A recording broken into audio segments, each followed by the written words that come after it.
il y a un regain. D'accord. Il y a un regain d'énergie. Les gens veulent faire des choses. Ok. Les gens se disent, ah bah c'est le moment. Ah, Il y a ton des daron t'a grandes envoyé pour te vacances. carrer.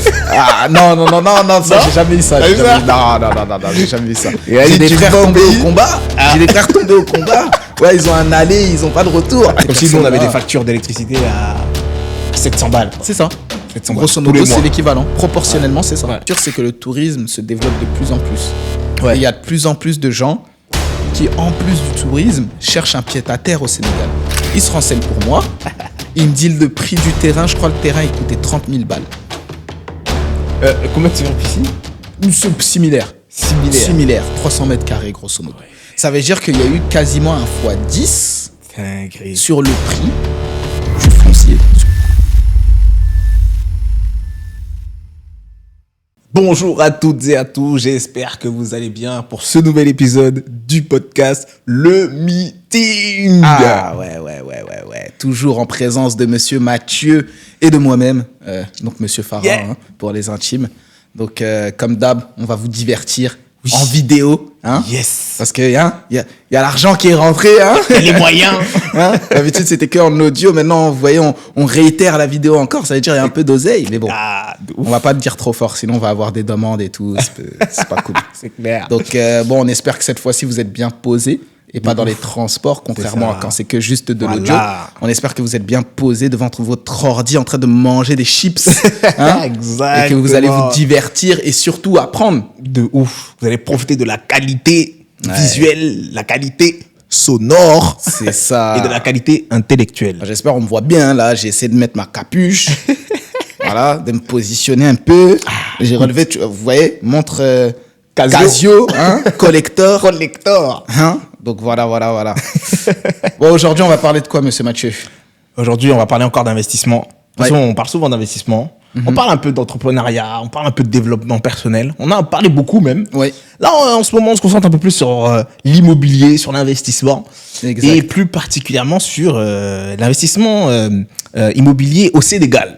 Exactement. On peut même dire, bon, là, on va se spécialiser sur le Ouais. Sénégal, mais de manière globale, c'est en Afrique. La dernière En fois, on a Afrique. parlé du Maroc. Ouais, Là, on parle du Sénégal. exactement. Et les fois suivantes, on verra. Peut-être on va revenir avec des sujets un peu plus légers, Ouais. où on a l'habitude de débattre. C'est ça. Voilà. Où Mais- c'est virulent, Voilà. où on saute, où les micros, là, c'est n'importe quoi. Je te jure. Donc pour le coup, là, aujourd'hui, effectivement, on va parler de l'investissement au Sénégal. Et d'ailleurs, pour ça, moi, je m'y connais pas. Je connais le marché français. On avait Morgane la dernière fois, elle nous a parlé du marché au Maroc. L'investissement immobilier au Sénégal, c'est toi. Donc, Je suis l'expert. Parce que je suis sénégalais d'origine, hein, né en France, mais avec des parents sénégalais. Et moi-même, je suis sénégalais, Voilà. double nationalité. Bref, on en passe parce que... Hein, y a t'as des fait, personnes, voilà. t'as fait tes investissements immobiliers là-bas aussi. Exact. Exact. C'est un marché qui est en train de se développer, dont on va Exact. parler. Exact. On va justement faire aussi un événement, encore une fois, à la fin du mois, autour de ce type d'investissement. Donc, Exactement. l'investissement immobilier au Sénégal. Le Donc, 28 novembre, exactement. exactement. Donc, vous retrouverez toutes les informations en barre d'infos. Événement Et- gratuit, hein, je précise. Bien sûr, gratuit, toujours. Toujours, on est dans le partage. Voilà. Mais également sur nos réseaux sociaux, pour ceux qui écoutent sur podcast, le podcast sur les Ouais, les sur différentes Spotify, plateformes. etc. Mais du coup, voilà, tu as une certaine connaissance. Moi, je suis venu avec des petites questions pertinentes pour pouvoir justement aider les gens à comprendre justement les opportunités qu'il y a là-bas. Exact. Parce qu'aujourd'hui, pour faire un peu un tableau, l'investissement en France est toujours aussi possible. Bien sûr. Et Bien sûr. il y a des possibilités, il y a des choses qui peuvent se faire. Néanmoins, les choses se complexifient Exact. avec le changement de gouvernement, avec la hausse des crédits, Clairement. les réglementations sur les passoires thermiques. Exact. Bref, ça devient de plus en plus compliqué. En plus, les réglementations des passoires thermiques ont fait que les artisans ont augmenté leur prix avec les aides d'État, Exact. qui viennent pas, bref, on ne sait plus. Donc, c'est devenu un peu plus complexe. Se lancer tout seul dans l'investissement immobilier en France est encore possible, mais très difficile. Exact. Il faut le faire moyennant un gros investissement pour une formation. Et derrière, il faut aussi un gros investissement pour investir dans un bien qui peut nous dégager un rendement qui est moins intéressant qu'avant, mais un rendement quand même. Il y a moyen de moyenner, Il y a moyen de moyenner. voilà, on va Mais il dire faut ça vraiment la comme ça. connaissance, il faut l'argent.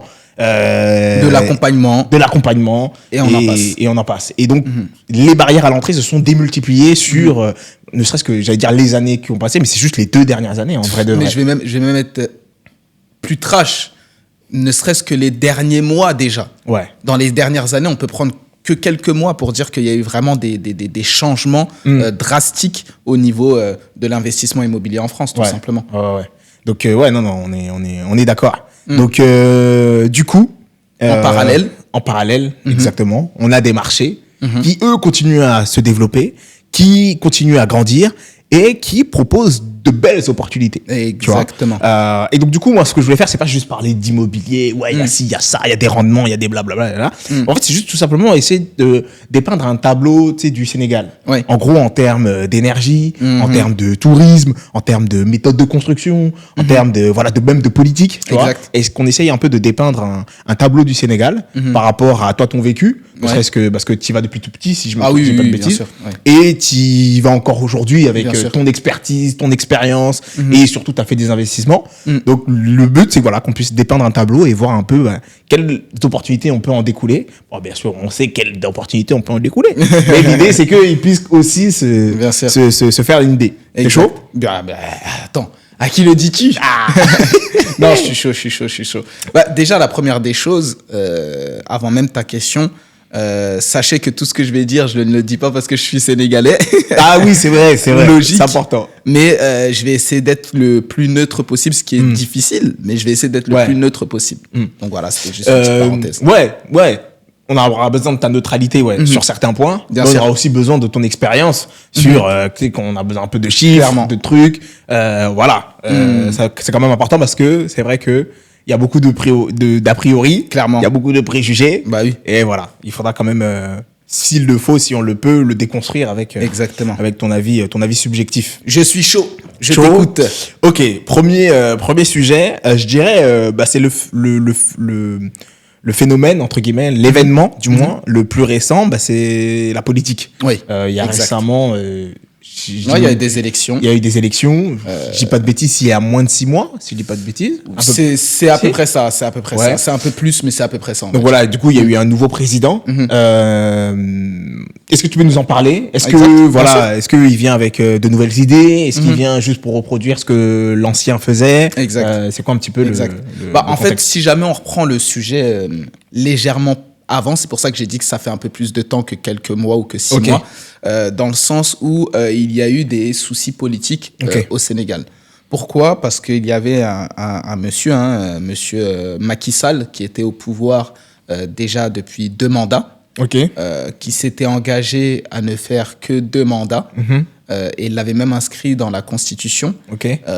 Et ça a fait polémique, et même plus que polémique, il y a même eu des remous de la société avec des manifestations qui ont été réprimandées très fortement. Il y a eu des morts, il y a eu des blessés. Donc on parle quand même de sujets qui sont assez inédits au Sénégal. Donc pour donner un ordre d'idée, ça s'est passé 2 fois, si je ne dis pas de bêtises. Et les 2 fois, c'était sous Macky Sall. D'accord. Avec des morts, je parle vraiment avec des morts, des choses. C'est quoi? C'est de grosses manifestations, des grosses revendications, des grosses revendications et des grosses répressions pour le coup, qui sont inconnues de base au Sénégal. Il faut savoir que l'histoire du Sénégal, bon, je vais pas sortir ma pipe et dire l'histoire du Sénégal a commencé il y a... Non, mais le Sénégal, ça a toujours été cité en tout cas comme étant l'un des pays d'Afrique les plus démocrates. Je ne sais pas si c'est un avantage ou pas. Peu importe, je ne suis pas là pour faire de la politique. Mais en tout cas, ça a été toujours cité comme étant un pays où le peuple décide vraiment de qui dirige.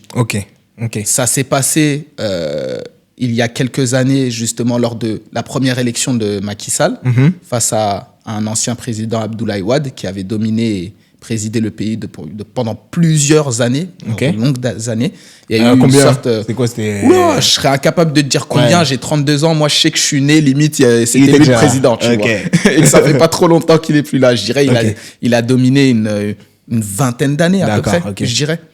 Après, bon, je laisse les anciens corriger ou les puristes de la politique corriger. Mais en tout cas, le plus important dans ce sujet-là, c'est qu'effectivement, Macky Sall a failli... ne pas respecter ses paroles et son engagement via la Constitution. Et c'est ce qui a fait remuer la société.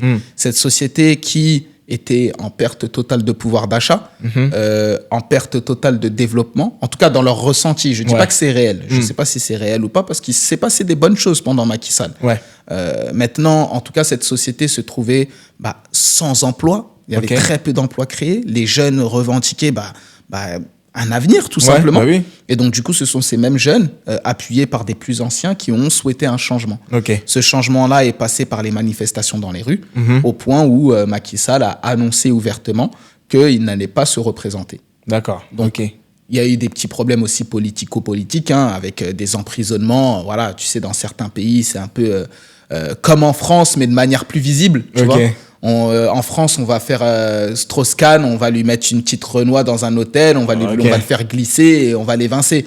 Fillon, on va dire, sa femme, elle a un emploi fictif. Au Bled, ils ont fait la même chose avec l'opposant, c'est-à-dire monsieur Sonko. Donc, ils l'ont accusé, entre guillemets, de...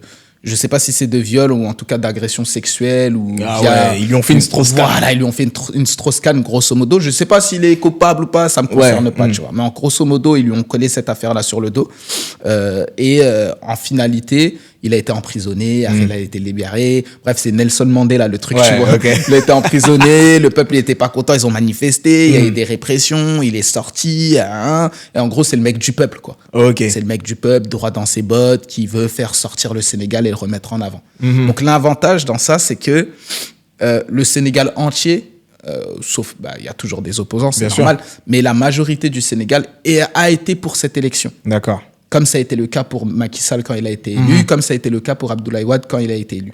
Donc, la majeure partie du Sénégal est pour cette nouvelle accession au pouvoir du groupe de Sonko, qui est illustré par M. Diomaye Faye, parce que c'est pas Sonko le président, c'est Diomaye Faye. Parce qu'en fait, Sonko était en prison lors de la liste électorale. C'est son second qui s'est présenté et qui a gagné, mais les deux, ils gouvernent ensemble, grosso modo. Mais en finalité, les avantages pour notre sujet principal, c'est qu'il y a un regain. Il y a un regain d'énergie. Les gens veulent faire des choses. Les gens se disent, c'est le moment. Avant, avec Macky Sall, peut-être on pouvait pas ceci, ou il y avait des gars qui étaient placés, ou ceci ou cela. Là, ça a changé. Les gens, ils sont à fond derrière, ils croient en ce qui a été annoncé par ce parti-là, c'est-à-dire une souveraineté du Sénégal. Parce qu'il faut savoir que certains pays ne sont pas totalement souverains. Parce qu'il y a l'empreinte d'anciens colonisateurs, notamment la France ou autres. Et donc, du coup, ce regain-là, suscite un peu un affolement sur les marchés financiers. Les gars, ils se disent, il faut se positionner tout de suite. Il faut faire les opérations tout de suite. Il faut être vu tout de suite au Sénégal parce que dans 4, 5, 10 ans, ça va péter. Et ça va péter. Est-ce que tu peux nous en dire un peu plus sur le programme, justement, de ce nouveau président qui a réveillé en fait toutes ces personnes-là qui se disent qui a créé ce faux mot en vrai auprès du peuple. En fait, sans rentrer trop dans le détail parce que je le connais pas non plus par cœur, mais ce que je peux te partager, ou en tout cas le ressenti des gens qui ont voté pour lui, dont je fais partie, en fait, ce qu'il met en avant surtout, c'est l'activité des jeunes, l'activité du pays, le développement du pays et la souveraineté du Sénégal. Ça veut dire qu'aujourd'hui, là où il y a encore la France-Afrique qui existe avec le franc CFA, il va pas dire... Il dit qu'il faut sortir du franc CFA. C'est plus compliqué à faire qu'à dire. Mais rien que le fait d'avoir quelqu'un qui porte ce sujet-là un peu plus sérieusement, même si on attend de voir et tout, mais déjà, ça donne un peu plus de, tu vois, il gonfle un peu plus le torse, on va dire ça comme ça. En mode, vas-y, c'est bon, on a vécu sous la France-Afrique, il y a eu des avantages, il y a eu beaucoup de désavantages. Donc, du coup, il faut savoir pouvoir faire autre chose. Il y a des investissements qui sont faits. Aujourd'hui, le système scolaire, le système universitaire ou autre, il y a eu beaucoup de lacunes. Aujourd'hui, le but, dans le programme, en tout cas, c'est ce qui est énoncé, c'est de développer cette structure-là, de développer cette branche-là, favoriser les investissements extérieurs, pas que de la France, mais d'autres pays, etc., etc. Et vraiment remettre le Sénégal en premier plan. Donc, du coup, ça a suscité un engouement, tout simplement, de la diaspora, surtout, et derrière aussi, surtout plutôt, des Sénégalais eux-mêmes. Nickel, top. Et du coup, en termes d'innovation, en termes de création d'entreprise, en termes d'investissement immobilier, sur vraiment cet aspect investissement au sens large, comment ça se traduit? Bah, moi, je dirais que ça fait déjà plusieurs années qu'il y a un grand développement au Sénégal qui est en train de s'opérer. Déjà sous Macky Sall et même avant. D'accord. Donc, aujourd'hui, là où il y a plus d'espoir, c'est qu'on se dit que ça va être plus équitable. C'est-à-dire qu'avant, où, je donne un exemple tout bête, on avait des entreprises qui avaient la main mise, par exemple, sur le pétrole. Ouais. Aujourd'hui, le nouveau gouvernement qui est arrivé en place, même si ça va être difficile, en tout cas, ils ont annoncé vouloir renégocier ces fameux contrats. D'accord. Ok. Par exemple, Total prenait je ne sais combien de milliards comparé au pays même qui a ces fameux hydrocarbures. Ouais. Et là, tout est en train de se renégocier. Okay. Donc, les gens se disent tout simplement, en opportunité d'investissement, en fait, il y a plus de place. Okay. Moi qui suis sénégalais ou qui suis de la diaspora ou même qui suis africain de l'Ouest ou africain plus largement, mais j'ai plus d'espoir de développer quelque chose de pérenne au Sénégal. Okay. Parce que le pays est en développement, qu'il va y avoir de la demande et surtout qu'il va y avoir de la place. Ouais, je vois. Tu vois. Ok. Donc, c'est surtout dans cet élan-là, en tout cas, je le pense. Ok, super, nickel. Bah, écoute, tu m'as tendu la perche. Après, le côté politique, moi, c'est le côté énergie qui m'intéresse. Yes. En vrai de vrai, le Sénégal. J'ai regardé, je me suis renseigné. Ok. J'ai préparé mon interview. Yeah. 3000 heures d'ensoleillement chaque année. Tu t'imagines 3000 heures. 3000 heures d'ensoleillement chaque année. Toi qui es...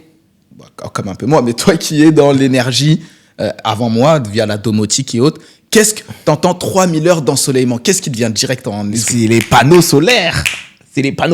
Mais avant d'arriver jusque-là, est-ce que tu peux nous faire un comparatif déjà d'avant et maintenant en termes d'énergie? Comment ça se passe? L'électricité, tu vois. Ouais, bien sûr, bien sûr. Je sais même pas, je sais pas si c'est EDF, ou c'est la Sénélec. Voilà, c'est la Sénélec, tu vois. Doit y avoir quelque chose. Comment ça se passe? En fait, déjà, l'électricité, il faut savoir que ça a souvent été un sujet au Sénégal. Ok. Comme dans d'autres pays en voie de développement, que ce soit en Afrique ou même ailleurs dans le monde. Okay. Pourquoi? Parce que, figure-toi, tout à l'heure, tu faisais un parallèle avec un peu ma vie ou mon passé ou autre. Moi, je suis né en France, j'ai vécu en France. J'ai pas vécu au Sénégal, mais j'allais au Sénégal très, très souvent. Pour des vacances uniquement, mais... ton daron t'a envoyé pour te carrer? Ah, non, ça, j'ai jamais eu ça. J'ai jamais eu ça. J'ai des frères tombés au combat. Ouais, ils ont un aller, ils ont pas de retour. Mais non, moi, j'ai pas eu ce souci-là, tu vois. Mais, pour te dire, je sais que moi, quand j'allais au Sénégal, les vacances les plus courantes que je faisais du 2 mois et demi, 3 mois au Sénégal. D'accord. Là où les gens, en moyenne, ils font 1 mois. Et encore, 3 semaines, 1 mois et demi, max. Bah oui. Moi, je faisais des 2 mois et demi, 3 mois, tu vois. Ah, j'étais au Sénégal en mode, à la fin, j'étais comme un natif, tu vois. J'étais là.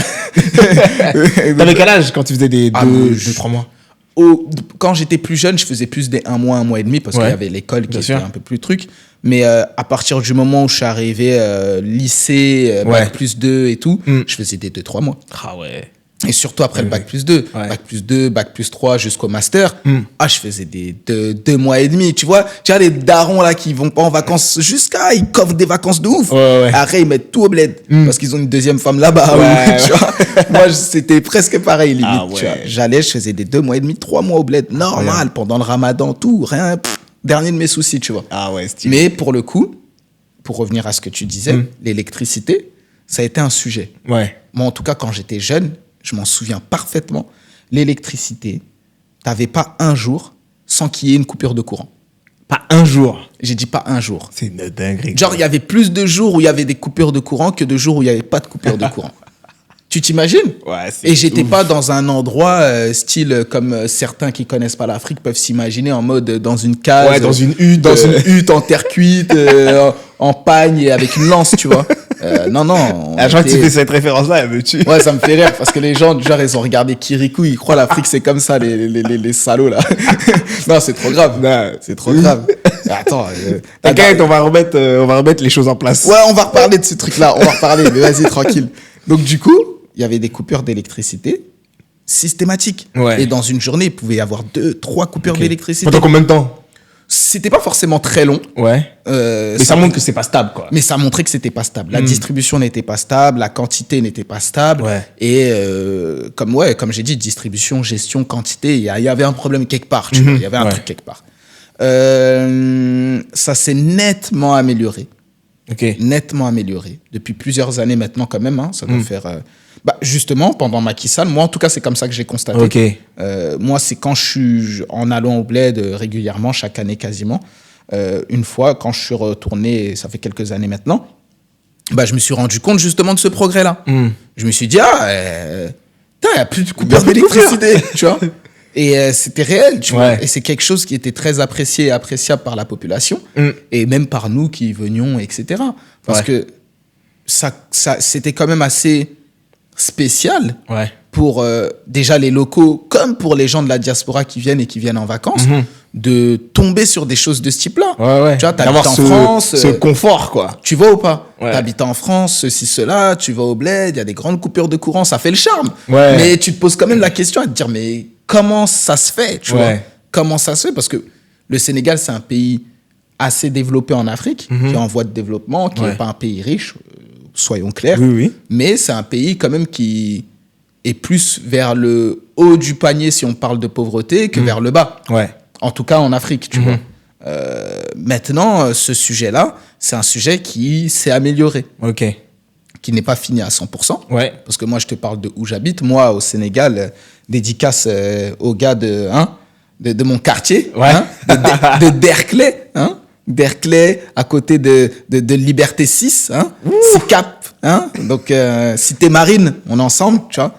Justement, dans mon quartier, c'est pas un quartier pauvre, tu vois.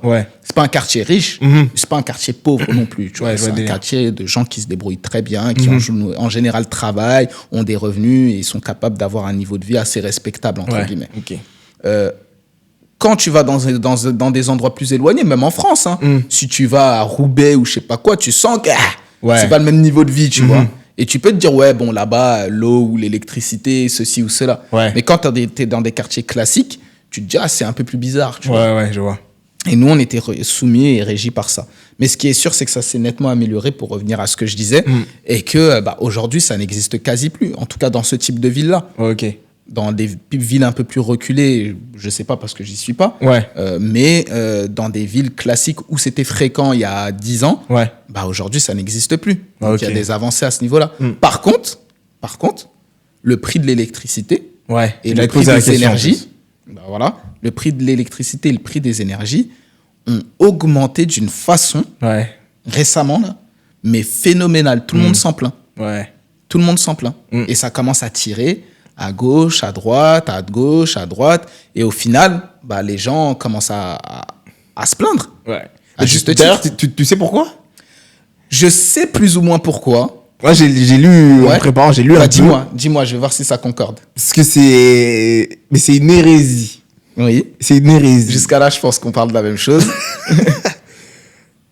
D'ailleurs, voilà. Est-ce que tu sais comment ils produisent l'énergie au Sénégal? Oui. Donc, c'est avec soit du gaz, soit du charbon. Exact. D'accord. D'où vient ce gaz et ce charbon? C'est incroyable. D'où vient ce gaz et ce charbon? Ils achètent le gaz et le charbon en Europe et aux États-Unis ou je sais plus. Exact. Ils achètent du coup ces ressources-là qu'ils ont dans leur sol. Exact. Ils ont le gaz et le charbon dans leur sol, mais ils vont l'acheter là-bas, là. Surtout le gaz. Surtout le gaz, exactement, en grande majorité, en vrai. Ils vont l'acheter là-bas, là, pour le brûler chez eux et pour créer de l'électricité. Et donc, ces pays-là, ils disent, non, on va augmenter en vrai. Là, pour Noël, là, ça va être juste. Je pourrais prendre que 2 yachts. C'est ça. Moi, c'est 3, je voulais. C'est ça. On va augmenter un petit peu. Bon, j'exagère, j'extrapole, évidemment. C'est ton jamais. Mais je pense pas être loin de la vérité. En vrai, c'est ton jamais. Et en vrai, c'est ça le problème. C'est que ils ne profitent pas suffisamment de la richesse de leur sol et c'est que de l'export, tu vois. Ils achètent à l'extérieur, ils produisent ici, et donc du coup ils sont dépendants des prix d'achat. Et je te refais le parallèle avec le sujet juste avant la politique. Justement, le gouvernement en place dit vouloir justement gérer ce genre de sujet-là. Et au lieu d'aller chercher à l'extérieur ce qu'on a chez nous, on va apprendre à le cultiver chez nous pour pouvoir l'utiliser pour C'est nous. ça. Tu vois. Et c'est là où ça crée un engouement supplémentaire auprès de la population, tout simplement. Ouais. Mais tu t'imagines le truc. On a du gaz chez nous. On était invité il y a récemment par une entreprise que je salue d'ailleurs, Mandat 221. Et là, si tu nous écoutes, grosse salutation. Ah, Elage, notre gars, Elage. Et on était invité à un forum à Kayar. Oui.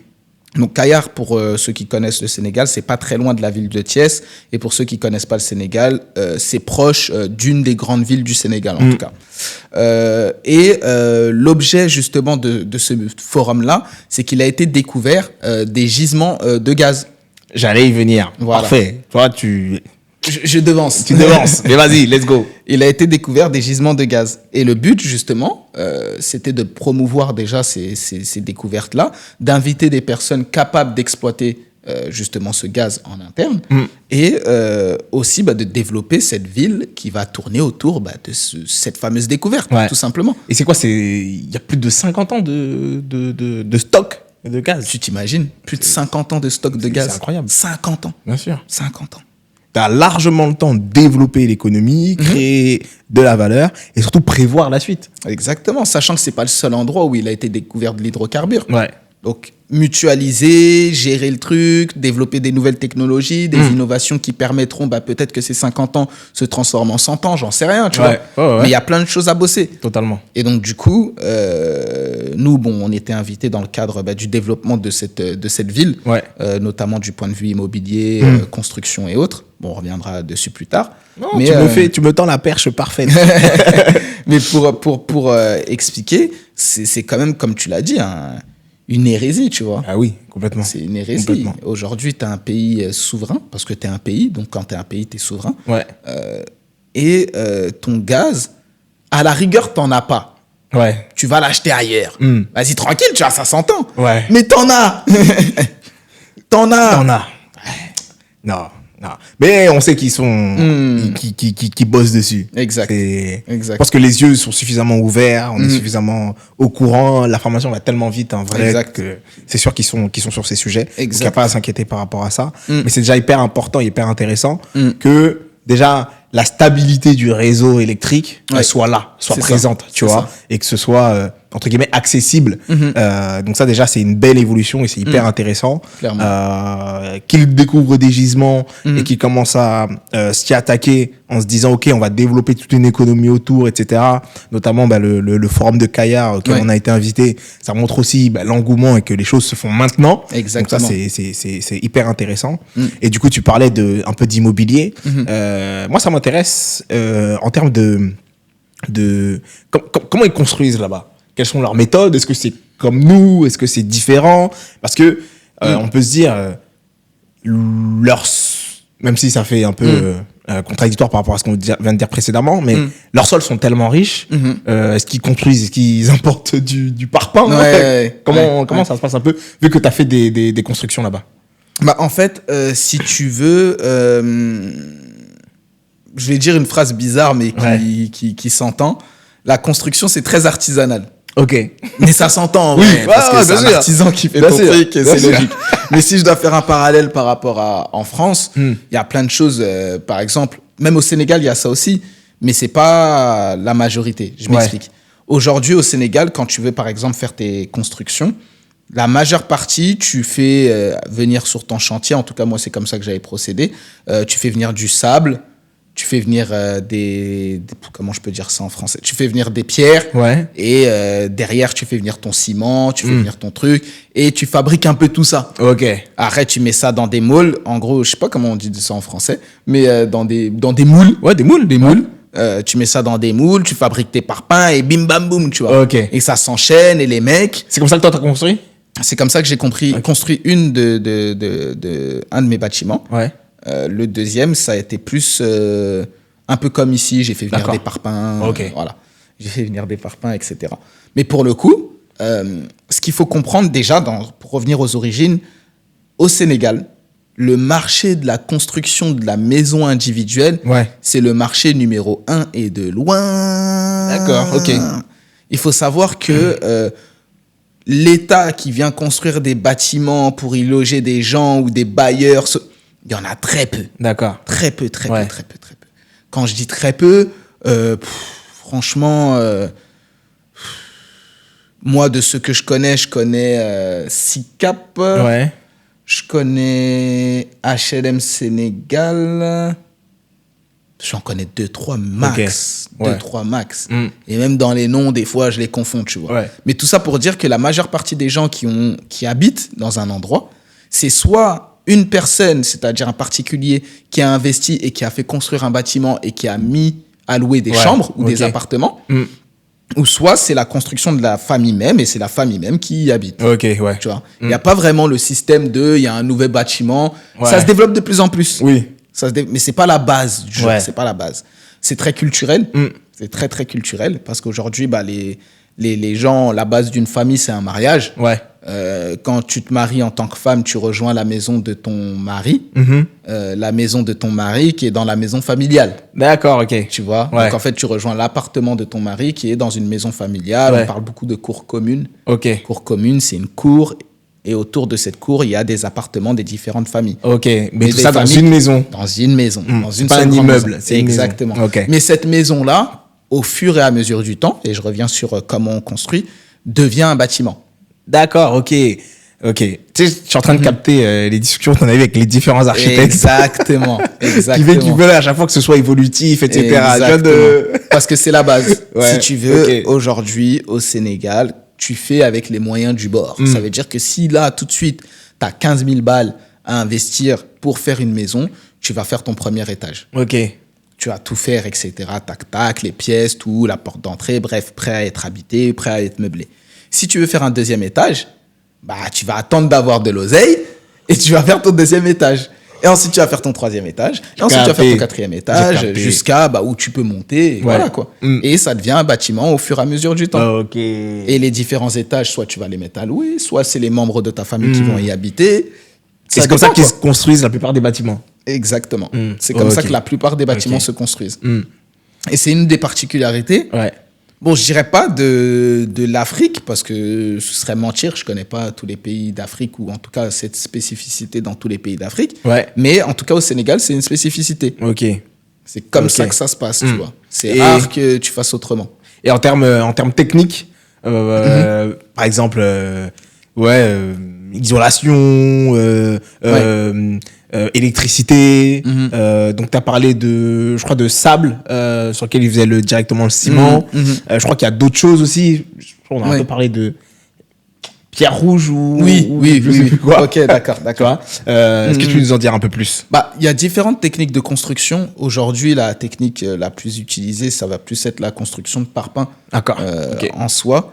Maintenant, effectivement, il y a d'autres technologies qui se développent. Tout ce qui va être terre cuite, Ok. donc briques de terre cuite, Ouais.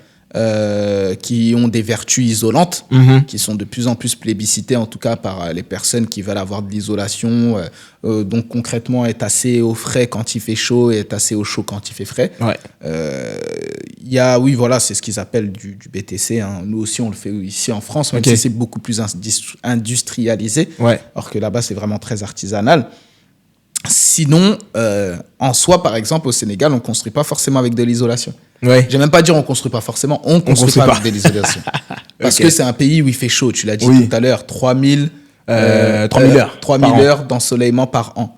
Donc, c'est un pays où il fait chaud, tu vois. Ouais. Mais nous, on n'a pas eu pour coutume de savoir, ou en tout cas d'appliquer le fait que même s'il fait chaud, pour avoir moins chaud, tu peux isoler. Oui. Parce que nous, pour isoler, c'est par rapport au froid. Ouais. C'est pas par rapport au chaud. Donc, du coup, c'est pas quelque chose auquel on pensait systématiquement. Mais maintenant, c'est quelque chose qui se développe de plus en plus. Ok. Et donc, du coup, les gens isolent maintenant. Les gens isolent.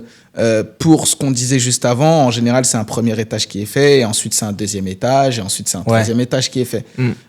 Qu'est-ce que je peux te dire d'autre? L'énergie, l'électricité. C'est l'électricité, même si le photovoltaïque, c'est-à-dire le panneau solaire, etc., se développe de plus en plus. C'est pas tout le monde qui l'utilise aujourd'hui. Ok. Très loin de là. Très, très loin de là. Ouais. Ça va être plus dans les nouvelles constructions que ça va être mis en place. Et encore, ça dépend du propriétaire, ça dépend de la personne qui fait construire.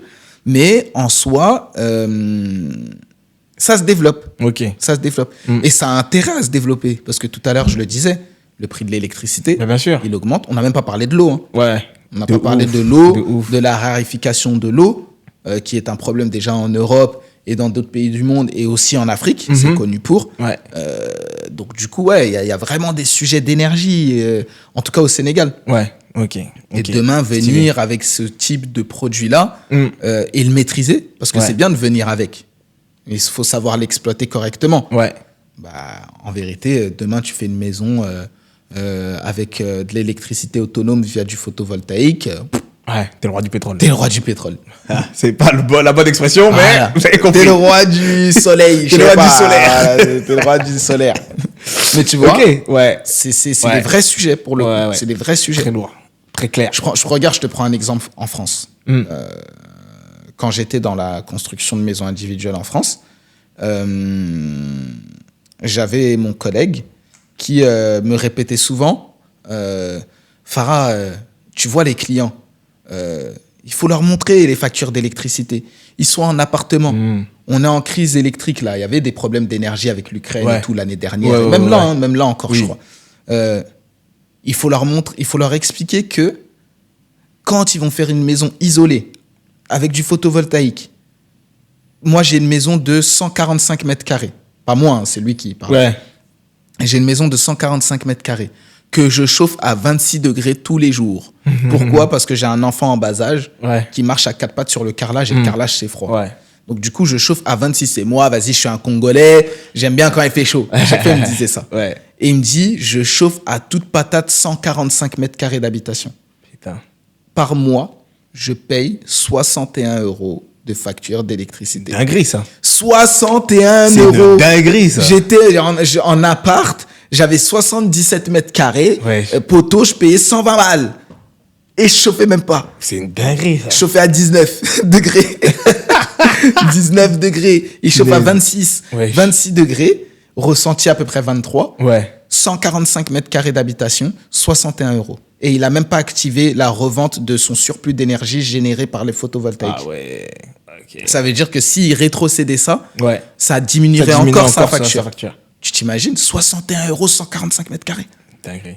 C'était à combien de temps encore Mais il y a un an. Il y a un- Il y a même pas un an. Pendant Je dis les il y a un an, augmentations. Il y a même pas un an. C'était pendant les augmentations. Putain. Quand les gens ils se plaignaient en mode, waouh, Ouais, la bah facture oui. elle a doublé Ouais, ou elle a ouais. triplé. Tu Incroyable. t'imagines? Ouais, de ouf. Imagine-toi ça au Sénégal. Sur un pouvoir d'achat qui est beaucoup plus petit. Oui. Sur des factures d'électricité qui pèsent. Aujourd'hui, ça parle de factures d'électricité. Avant, une facture d'électricité par mois, c'était peut-être 10, 15, 20 000 euros. 10, 15, 20 000 francs CFA. Ouais. Aujourd'hui, c'est du 50, 60 000 francs CFA. Ça fait combien en euros? 50, 60 000 francs CFA, ça fait 100 € à peu près. Ah, ouais, c'est énorme. 100 € pour un pays dont le SMIC moyen est même pas à 200 ou 300 balles. Ah, c'est une Et encore, je crois que je me trompe peut-être dans les chiffres, tu vois.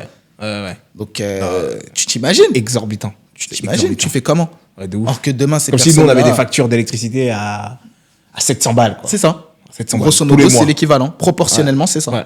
Tu t'imagines comment ils font? Et en plus, c'est pas le seul truc qui a augmenté. Le prix de la vie aussi, il avait augmenté. Ouais, Il bah a oui. augmenté. Le poulet, c'est plus le même prix.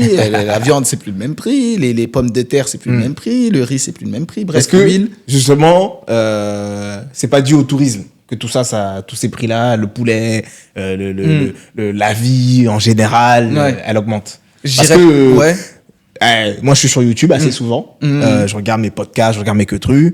Mais les moments où j'ai envie d'un peu de déconnecter, j'aime bien regarder des petites conneries, des gens qui racontent, qui font leurs trucs, qui font leurs expériences, Ouais. etc. Et des fois, je tombe sur des gens qui font des vlogs, et surtout la période des vacances, les vlogs Sénégal, frère. Mais j'en vois tellement. Ouais, Je c'est dis, vrai, mais je c'est fais, calmez-vous, tu vois. C'est vrai, c'est vrai. Mais j'ai l'impression, mais surtout les dernières années, hein, parce que ça va faire peut-être, ouais, 4-5 ans que je me suis mis vraiment sur YouTube, où je regarde mes podcasts, je regarde mes trucs, je regarde mes vidéos, mes formations, etc. Et quand j'ai envie de délirer, je regarde mes conneries, les McFly, les Carlito, les cons, les trucs à la con, là, comme ça. Ouais. Et vraiment, depuis peut-être 2-3 ans, là, les vlogs voyage Sénégal, c'est de dinguerie. Donc, du coup, est-ce que c'est pas lié? Le fait que le tourisme augmente, la vie elle augmente, tu vois. Je sais pas si c'est lié parce que le Sénégal, ce serait une étude intéressante à faire. En vrai. Ouais. J'ai pas la réponse. Mais le Sénégal a toujours été un pays de tourisme mine de rien, même si D'accord. ça augmente, même si Ok. ça augmente avec les réseaux sociaux, etc. Mais ça a toujours été un pays de tourisme. Ok. C'est un pays où il y a beaucoup eu de blancs qui ont émigré. Quand je dis blanc, c'est essentiellement France, parce que la France et le Sénégal sont liés de par leur histoire, notamment liés au colonialisme et aux différentes guerres mondiales qu'il y a pu y avoir. Mais ce tourisme-là a toujours existé. Mais il a augmenté. Et je dirais même, il s'est commercialisé. D'accord. Je vais utiliser ce terme-là. Il s'est commercialisé. Parce qu'aujourd'hui, c'est plus celui qui a une histoire avec le Sénégal qui vient.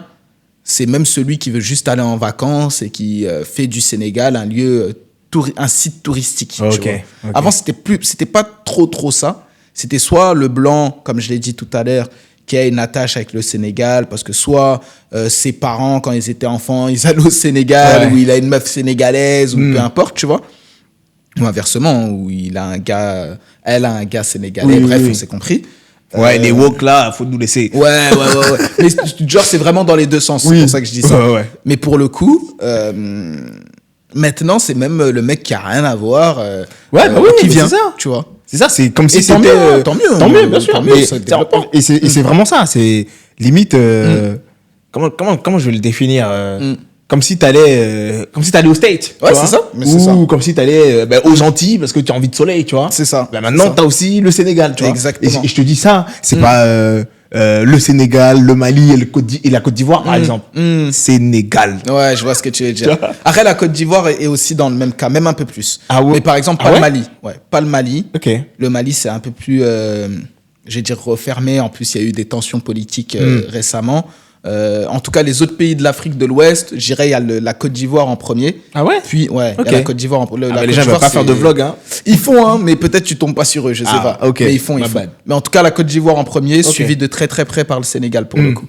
Mais en tout cas, pour revenir sur ça, je sais pas si ça a influé l'augmentation des prix, mais ce qui est sûr, c'est que mais en tout cas, les prix qui ont augmenté, ils trouvent preneur plus facilement avec ce tourisme-là, tu vois. Et ça permet de développer pas mal de choses aussi. Complètement. Ça permet de développer pas mal de choses. Il faut savoir que voilà, le Sénégal, comme d'autres pays, c'est un pays avec beaucoup d'histoire.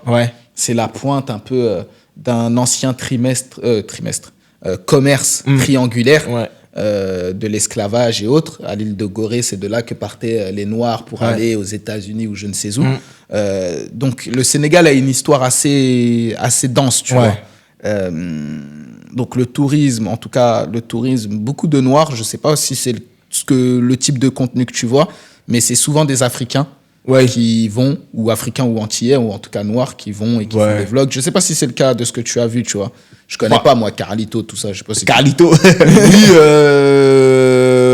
la plupart, c'est des Renois, mais il y a des Antillais. Non, il y a un peu de tout, hein. Il y a des Antillais, il y a des Renois d'origine africaine, je sais pas c'est quoi leur nationalité. Mais j'ai vu aussi pas mal de Français, tu vois. Ok, d'accord. Mais en tout cas, ce qui est sûr, c'est que le tourisme se développe de plus en plus. Il y a de plus en plus de gens qui, en plus du tourisme, cherchent un pied-à-terre au Sénégal. Et ça fait un parallèle avec la diaspora. La diaspora est de plus en plus présente, demandeuse de revenir, entre guillemets, d'avoir un pied dans son pays d'origine, tu vois. Et ça, par contre, ça a toujours été comme ça. Par exemple, l'année dernière, il y a eu un record. L'année dernière ou cette année, je ne sais plus. L'année dernière, je dirais. Ou peut-être cette année, je ne sais plus, un record d'investissement, c'est-à-dire l'argent qui est envoyé au bled, ça a atteint des je ne sais pas combien de milliards d'euros. Tu vois. Mais du coup, tu as vu, toi, une augmentation du nombre de tourisme, du nombre de touristes? Oui. Par rapport à avant et maintenant? Oui. Clairement. Okay. C'est quelque chose qui est en train de monter.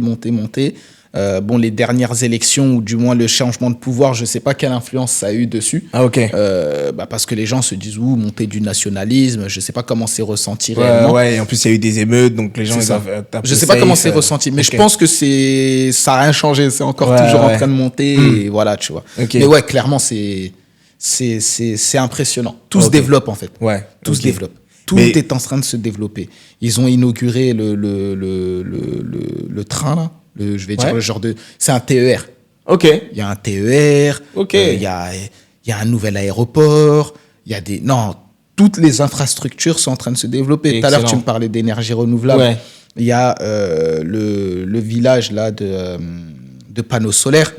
Où où il y a, je crois, c'est le plus grand village de panneaux solaires en Afrique de l'Ouest, ou en Afrique même, je sais plus, qui regroupe je sais pas combien de kilomètres de panneaux solaires. Il y a plein de choses qui sont en train de se faire. Tu vois. Il y a le mur vert qui est en projet et qui est en développement. Tu vas spoiler ma suite là.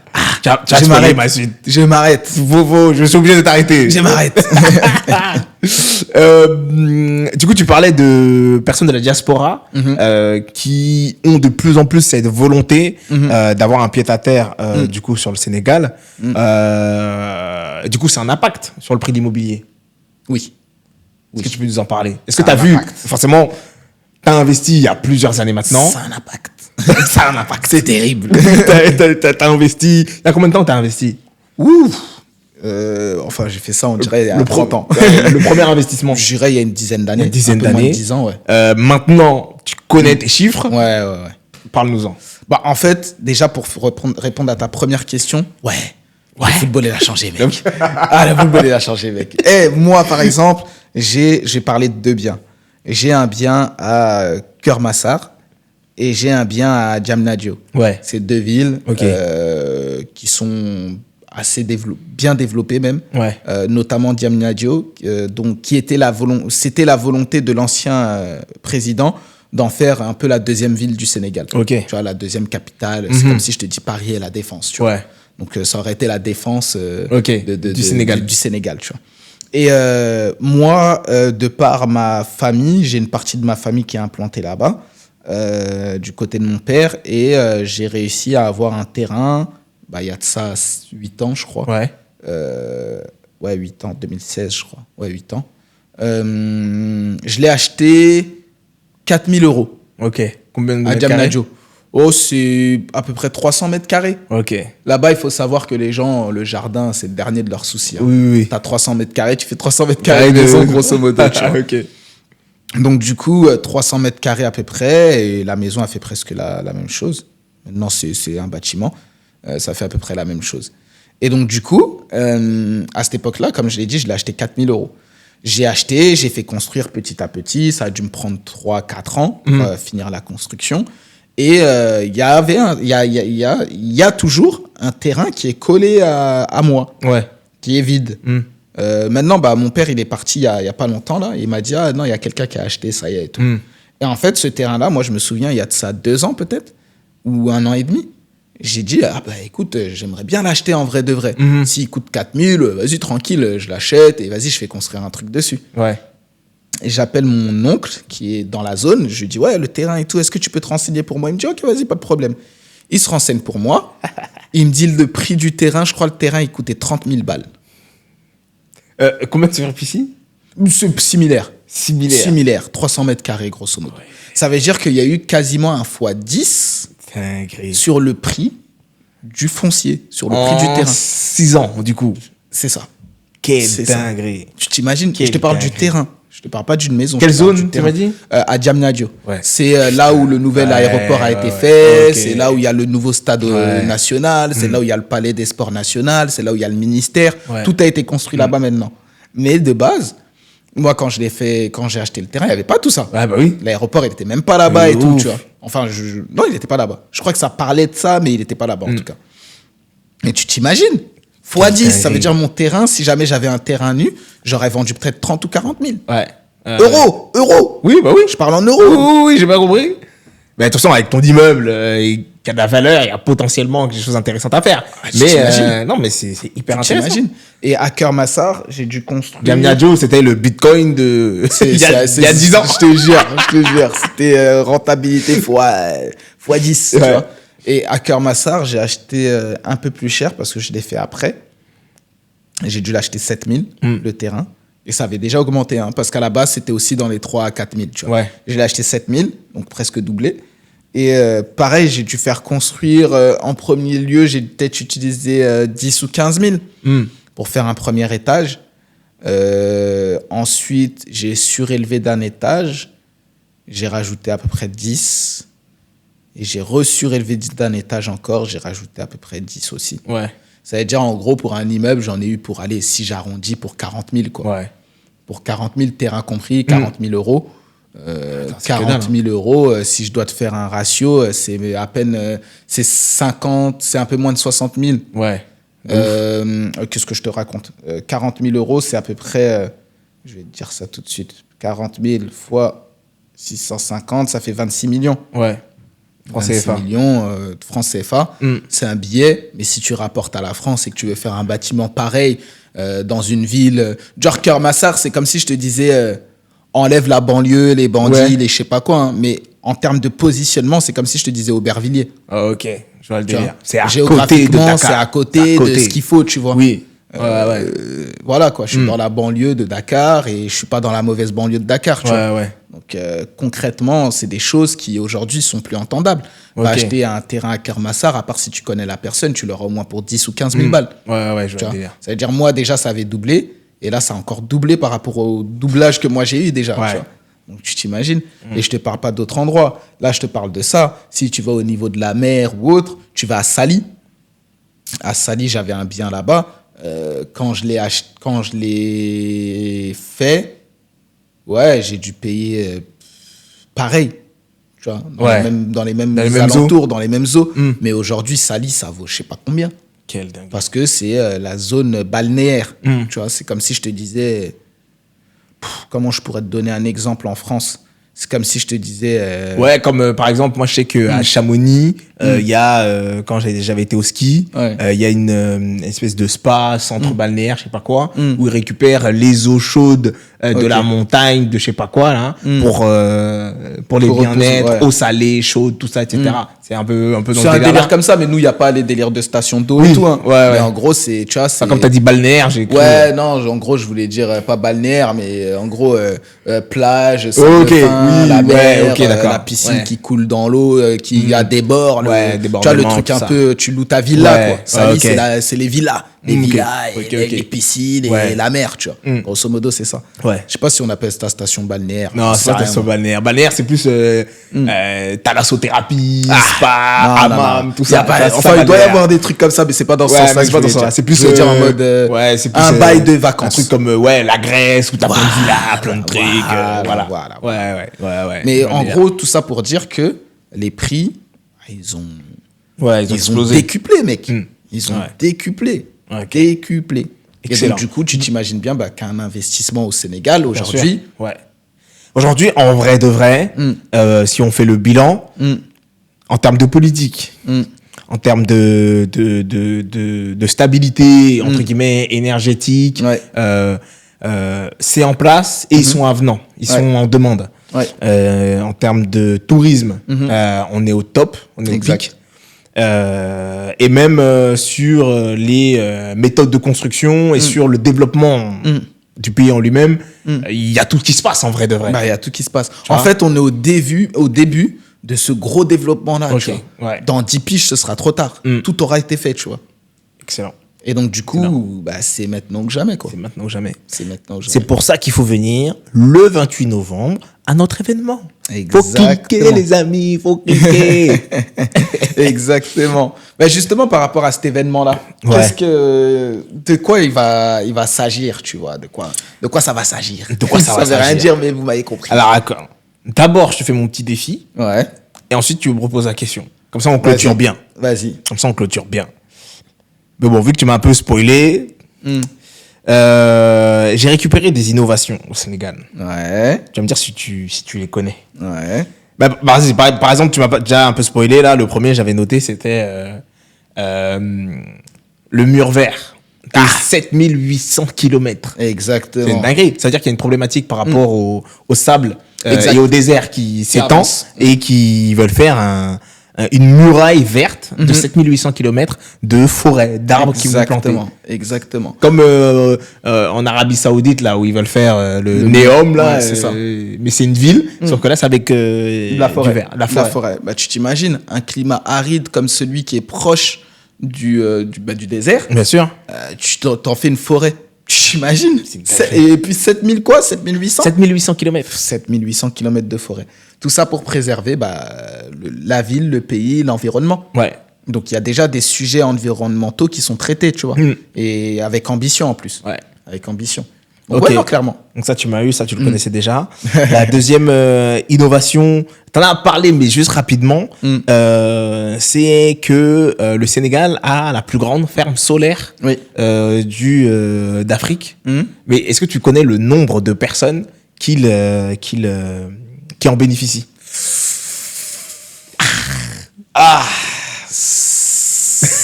150 000 150 000. T'as regardé mes notes. Je suis pas Dernier mot. 150 000. 160 000. 160. Ah, bah, j'y étais presque. C'est énorme. C'est énorme. 160 000 personnes qui bénéficient de l'énergie solaire grâce à leur innovation. Et c'est un seul, je vais appeler ça un village solaire, entre guillemets. Ouais. C'en est qu'un. Exactement. T'en fais 2, t'en fais 3, t'en fais 4. Ou mieux, t'équipes chaque habitant de quelque chose comme ça. C'est dingue. C'est dingue. Donc, non, hyper intéressant. J'étais hyper choqué aussi de le C'est du côté de Saint-Louis, ça. Ouais. Pour ceux qui connaissent le Sénégal, c'est du côté de Saint-Louis, c'est à Guédé, non? J'étais hyper étonné. Et il y a aussi des projets assez intéressants pour toutes nos steps là, de développement. Ils ont créé des villages écologiques. Mais en fait, le truc, c'est même pas des villages, c'est vraiment rural, tu vois. Et du coup, à Guédé, qu'ils appellent le village avec Guédé Chantier, où en fait, ils ont créé un vrai écosystème écologique. Que ce soit le traitement du recyclage, les panneaux photovoltaïques, les traitements des eaux. Mais en fait, ils ont vraiment tout condensé pour créer vraiment des villages écologiques. Bah, tu t'imagines. Ça veut dire qu'ils sont déjà en avance, entre guillemets, sur ce qu'il faut faire. Ouais. Là où aujourd'hui, on fait des éco-quartiers parce qu'il y a une boulangerie bio et qu'il y a un truc où tu jettes tes poubelles dehors et pas dans un local poubelle. Genre, c'est un éco-quartier. Ils ont planté 3 arbres et ils disent, vas-y, c'est un éco-quartier. De ouf. Bah, au Sénégal, ça fait déjà des vrais éco-quartiers. Des vrais éco-quartiers. Avec du recyclage, avec de l'énergie renouvelable, avec du réutilisateur ou du récupérateur d'eau de pluie, avec du panneau solaire, du photovoltaïque et plein d'autres choses. Totalement. Et non, j'étais vraiment étonné. Mais malgré ça, il y a quand même une forte demande, comme on en a échangé avec notre archi qui est sur place. Que dire, ils commencent à tester pas mal de choses, mais ils sont tellement ouverts aux nouveautés, aux nouvelles technologies, pour faciliter et démocratiser toutes ces choses-là. Exact. Et non, je pensais que c'était intéressant, mais bon, tu m'as spoilé le truc. Du coup, bon, écoute, hein. Ah, tu m'as lancé sur un sujet que je connais toi aussi. Fallait me piéger autrement. J'avoue, t'inquiète, j'en reviendrai. Donc, du coup, ta question, comme ça, après, pour conclure. En fait, c'est même pas une vraie question, c'est surtout pour introduire notre événement du 28. Grosso modo, pour faire simple, et je regarde la caméra, pour le coup. Le 28, on fait un événement spécialisé sur l'investissement en Afrique et les opportunités, entre opportunités et innovation. Yes. On va présenter certaines choses, parce que nous, vous le savez, notre domaine, c'est l'immobilier. Notre domaine, c'est la construction. Et donc, du coup... je vais pas tout spoiler. Je sais pas ce que je vais spoiler ou pas. Est-ce que je dis ce qu'on propose ou pas? Il faut dire. Bon, attends. Il faut dire. Tu veux que je fasse? Je vais dire sans dire. Fais donc. C'est très simple. Le 28 octobre. Déjà, ça commence très mal. Le 28 novembre 2024. Ce mois-ci, les amis. Exact. On vous donne rendez-vous déjà sur Eventbrite et sur le lien juste en dessous pour prendre votre place, pour assister à notre événement, pour faire du networking, évidemment, ça on ne bouge pas, on ne change pas, mais surtout pour qu'on puisse vous présenter les prochains projets qu'on va développer prochainement au Sénégal. Donc ce sera de la construction de maisons, notamment, dans un premier temps, à fort impact écologique et économique, comme vous l'avez compris sur tout le long du podcast. On va vous présenter les opportunités d'investissement, à quel point ça peut être intéressant d'investir là-bas. Soit vous êtes en phase, soit vous n'êtes pas en phase. À quel point, on va rentrer un peu plus en détail, à quel point le pays est en train de se développer et à quel point le timing, là, maintenant, est important et pourquoi on se lance maintenant et qu'on n'attend pas dans 6 mois, 1 an ou je ne sais quoi. Il est important de se lancer maintenant. Donc tous ces sujets-là, on va les aborder. Et notamment parce que et d'autant plus parce que on a un nouveau président sur le pays qui propose énormément d'aides fiscales et de subventions pour ce type d'investissement. Ils sont à la recherche justement de ces talents-là, de ces investisseurs qui vont pouvoir permettre de développer le pays. Donc en fait, c'est maintenant qu'il faut saisir ce type d'occasion. Et donc pour savoir tout ça, on vous donne rendez-vous le 28 novembre à 19h à l'adresse indiquée sur le lien en description pour prendre votre place et saisir votre opportunité. Exactement. Hein? Je vais même pas rajouter quelque chose, vraiment. Ça, c'est de la promo. Je rajoute rien, je n'ai rien à dire. Donc, prenez vos places seulement, c'est gratuit. Venez vous informer, venez agir si vous voulez investir. Exactement. Jusqu'à chez des rives en I. Évidemment, si vous suivez cet épisode de podcast après la date de l'événement, n'hésitez pas à prendre contact avec nous, de toute façon, sur les réseaux sociaux ou peu importe la manière. On est contactable, on est partout. Là. On est partout. LinkedIn, Instagram, YouTube, peu importe. Prenez contact avec nous pour profiter des opportunités actuelles dans votre espace-temps. Exactement. C'était un épisode encore spécial du meeting. Hein. Exactement. Donc, investir en Afrique, opportunités et innovation. Exactement. Donc, rendez-vous encore une fois le 28 et j'ai envie de vous dire rendez-vous au prochain épisode. Au prochain épisode. See you soon.